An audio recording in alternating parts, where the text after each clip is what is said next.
कुछ दोस्तों ने जब पूछा मुझसे कि जी ईवी गाड़ी है उसको हम कैसे फ्री चला सकते हैं, उस पे कितने किलोवाट का सोलर सिस्टम चाहिए होगा। 2 चार्जर दिए यूजुअली, एक 11 किलोवाट का चार्जर है बड़ा 3 फेज़ और एक चार्जर है ये वाला, ये है 2 किलोवाट का सिंगल फेज़ चार्जर। इतनी भी गाड़ियाँ उसमें एवरेज है 15 यूनिट पर 100 किलोमीटर। जब तक आपके पास गाड़ी है तो आपकी फ्री चलती रहेगी। 15 यूनिट हम कैसे सोलर से ले सकते हैं ताकि हमें गाड़ी बिल्कुल फ्री पड़े।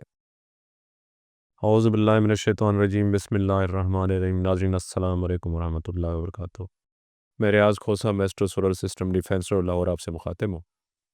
मैं अपने तमाम दोस्तों का, पाकिस्तानियों का, पाकिस्तान से बाहर दोस्तों का शुक्रगुज़ार हूँ जिन्होंने इस वीडियो पे ये एक इनिशिएटिव था, यानी अपना एक्सपीरियंस आपके साथ शेयर करना था।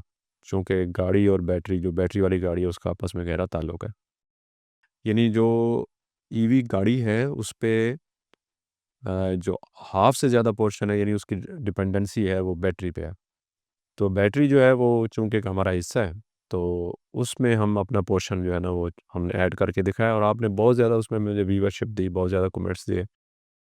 मैं सबका मशकूर हूँ। कुछ दोस्तों ने जब पूछा मुझसे कि जी हमें आप बताएँ कि जो ईवी गाड़ी है उसको हम कैसे फ्री चला सकते हैं, यानी सोलर से कैसे चला सकते हैं? उस पे कितने किलोवाट का सोलर सिस्टम चाहिए होगा? इसमें जो है वो हर चीज़ डिफ़र करती है। फ़र्ज़ करें एक अप्रॉक्सिमेट जो है ना जो गाड़ी यूजुअली चलती है, अगर मैं लाहौर की बात करूँ या सिटी की बात करूँ, तो वो 100 किलोमीटर से ज़्यादा शहर में नहीं चलती। रूटीन यही है।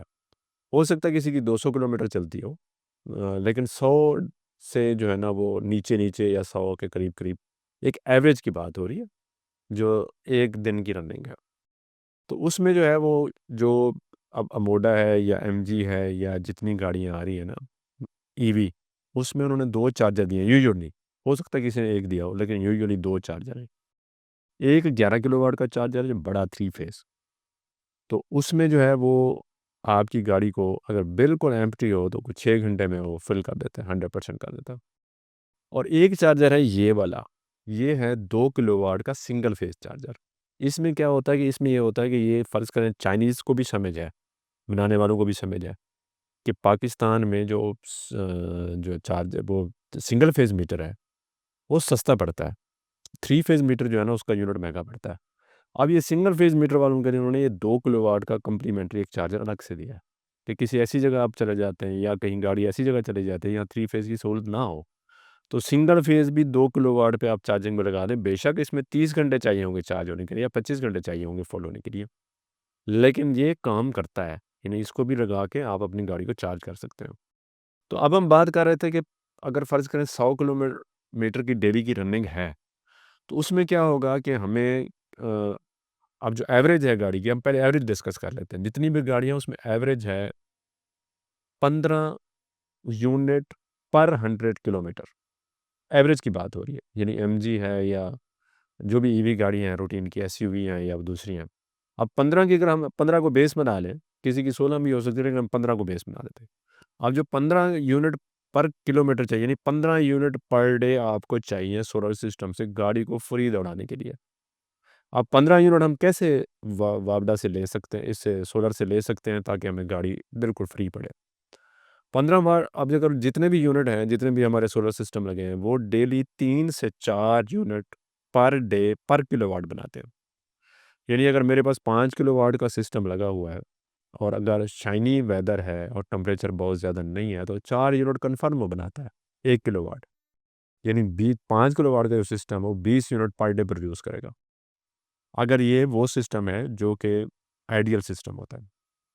अब अगर इसी तरह हमें 15 यूनिट चाहिए, एवरेज की बात हो रही है। अब 5 किलोवाट का अगर आपका सिस्टम लगा हो, चाहे वो 3 फेज़ हो, चाहे वो सिंगल फेज़ हो, तो आपकी गाड़ी उस पे चार्ज हो तो आपको वापडा को पे करने की ज़रूरत नहीं पड़ेगी। अब उसमें डिपेंड करता है कि अगर आपने 5 किलोवाट का लगाना है, आपका ऑलरेडी सोलर सिस्टम लगा हुआ है, तो आप 5 किलोवाट उसमें ऐड कर सकते हैं। आपकी वही रूटीन चलती रहेगी। और अगर आपने नया लगाना है तो 5 किलोवाट हाइब्रिड लगा सकते हैं, 5 किलोवाट ऑन ग्रिड भी लगा सकते हैं। 5 किलोवाट ऑन ग्रिड लगाएँ तो मशवरा ये है कि उस पे 3 फेज़ कर लें, 3 फेज़ पे कर लें ताकि आपको जो है ना बचत भी हो साथ और नेट मीटरिंग भी हो। और अगर आप हाइब्रिड करना चाहें तो हाइब्रिड पे भी हो सकता है, मुश्किल नहीं है। 3 फेज़ मीटर हो तो 5 किलोवाट हाइब्रिड लगा के भी आप फ्री गाड़ी चला सकते हो। तो 5 किलोवाट का अब जैसे मैंने ये आपसे ज़िक्र किया तो अभी मैं जब वीडियो को एंड करूँगा तो मेरे सारे दोस्त पूछेंगे जनाब 5 किलोवाट की प्राइस नहीं आपने बताई। देखिए जो ऑन ग्रिड 5 किलोवाट है ना वो तो ज़्यादा से ज़्यादा 6 साढ़े 6 लाख में लग जाता। बेहतरीन अच्छा सिस्टम। और अगर हम हाइब्रिड की बात करें तो लिथियम के साथ 5 किलोवाट जो है वो तकरीबन पड़ जाता है कुछ साढ़े 7 लाख का। इसमें बहुत अच्छे इन्वर्टर और बहुत अच्छी बैटरी लिथियम की डाल के। तो अगर साढ़े 7 लाख रुपए जहाँ आपने 80 या 90 लाख की गाड़ी ली है या 1 करोड़ की गाड़ी ली है, उसका अपना चार्जिंग स्टेशन लगा लें, जो कि आपको साढ़े 7 लाख रुपए का कॉस्ट करता है। तो आप लकी हैं कि साढ़े 7 लाख में आपने अपना जनरेशन भी लगा ली और आपको पेट्रोल पंप से भी फ्री हो गए। जब तक आपके पास गाड़ी है या उसके बाद भी आप गाड़ी लेके आएँ नई, तो आपकी फ्री चलती रहेगी। हमने 15 यूनिट को बेस बनाया है।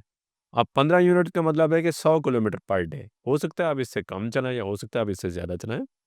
तो हमने बेस बनाया 15 यूनिट पर डे को। 15 यूनिट पर डे लेने हैं तो 5 किलोवाट का सिस्टम लगवाएँ। उसके बाद गाड़ी आराम से चलाएँ और जब गाड़ी ना भी चार्ज हो रही है तब भी वो आपके इस्तेमाल में रहेगा। और अगर आपकी नेट मीटरिंग करवा लें, तो आपकी रिवर्स होती रहेगी।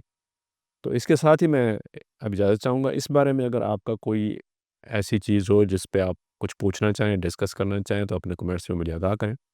इंशाअल्लाह ताला अगले व्लॉग में आपसे दोबारा मुलाकात होती है। अस्सलाम वालेकुम व रहमतुल्लाहि व बरकातहू। खुदा हाफ़िज़।